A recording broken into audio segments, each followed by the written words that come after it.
and helps Kingston out.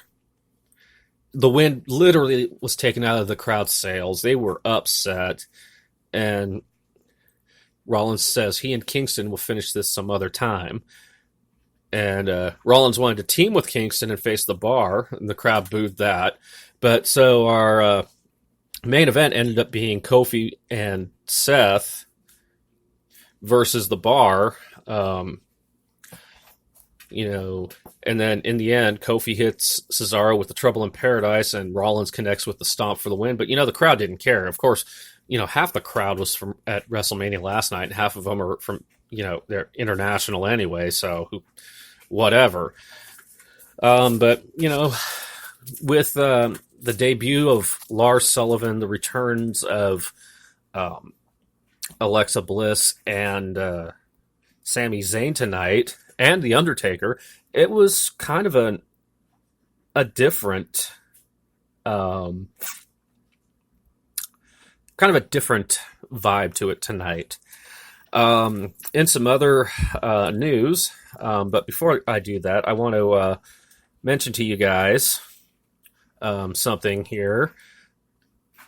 If I can get it pulled up here, my media phone is just not wanting to be very friendly right now, as we should say. So I've been talking with a certain someone, and I told her I would promote her site on the podcast tonight. So anybody that's listening should check out modestmomswrestling.com. It features people that are single mothers and whatnot wrestling. The main star, of course, is my friend Alexandria Hamilton. They have a local main roster of Sugar, Athena Law, Dynamite Dana, Clairvoyant, Tsunami, Awesome, Lainey Dawson, Lizzie Hamilton, and Yennefer. And they've had some big names visit, including Megan Jones, Shelly Martinez, Vivi Lane, Ashley Graham, Sahara Huxley, Jezebel Romo, Volcana, Allie Parker, Monica Garcia, Samantha Grace, Constance, Andrea Rosu, to name a few. And they're also on a website called clipsforsale.com. Their studio link is clipsforsale.com /133147. They are the number one studio in fantasy wrestling on Clips for Sale right now, and that is pretty impressive. Big ups to Modest Moms Wrestling and Alexandria for that. They offer the best custom rates and turnaround time in the business. If you want a custom video, contact Alexandria directly at alexandriahamiltonjobs@gmail.com. Follow her on Twitter at USA's Best Jobber. And she gives away free stuff and posts new pics and videos every day on her Twitter. So definitely check out modestmoms.com. Check out their Clips for Sale store. Just follow Alexandria. I mean, you guys will be pleasantly surprised at what you see. I know I've been, and it's been pretty good, pretty entertaining, I should say. So, some news for the weekend that happened. Enzo and Cass did show up at the Ring of Honor New Japan G1 Supercard, and from what I understand, it was a work.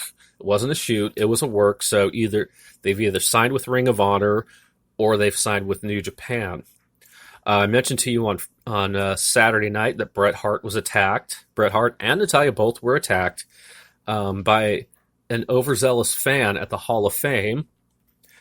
And the identity of that man who attacked Bret Hart was identified as 26-year-old Zachary Madsen from Nebraska. He's said to be an amateur MMA fighter whose record is 2-1.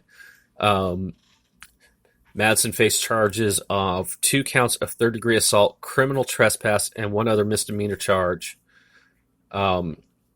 In addition to his attack on Bret Hart, it was reported that a security guard also received minor injuries during the brawl.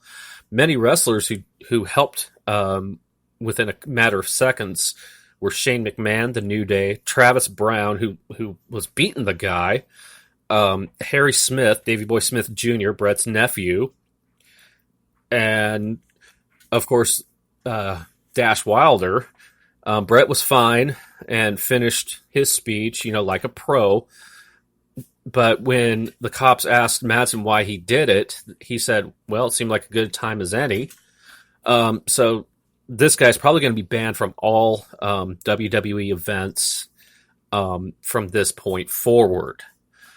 In Impact news, Impact Wrestling announced that they terminated the contract of Sean Ricker, better known as Eli Drake, on Sunday morning.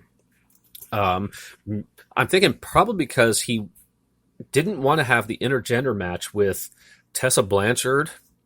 He was really outspoken about that.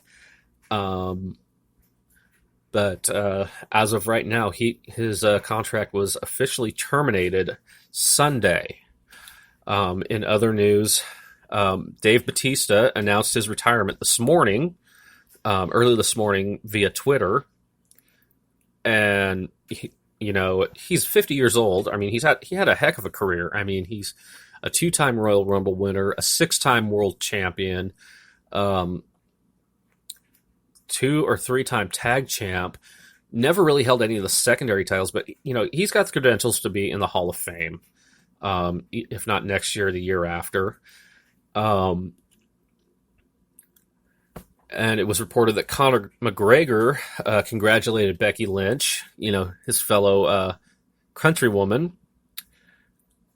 And in fact, that his tweet read as follows: "Congrats to Ireland's Becky Lynch, the WWE's first champ. Wow, what a match these ladies put on. Ronda Rousey is something special in that ring, as is Charlotte Flair of the Flair dynasty. Stephanie McMahon, you are right. I could not do what these athletes do. Or could I?" Sounds like McGregor's kind of teasing like he wants to do this, but if he's a featherweight, I don't know. He might be best suited for 205. Who knows? But that's the Raw recap and the news for this episode of the Washington Wrestle Talk podcast. I can't even talk right now. I'm just so wiped after this weekend. Again, don't forget to check out modestmomswrestling.com. Follow Alex on Twitter at USA's Best Jobber. And just check out what she's got. Check out her Clips for Sale store.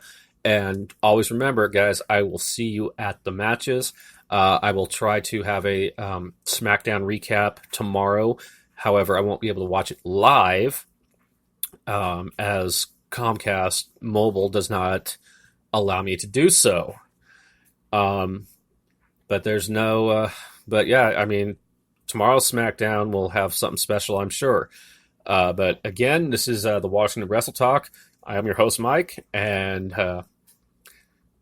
you guys take it easy. I'll see you at the matches, and have a great evening, and I hope you enjoyed your WrestleMania weekend. Goodbye.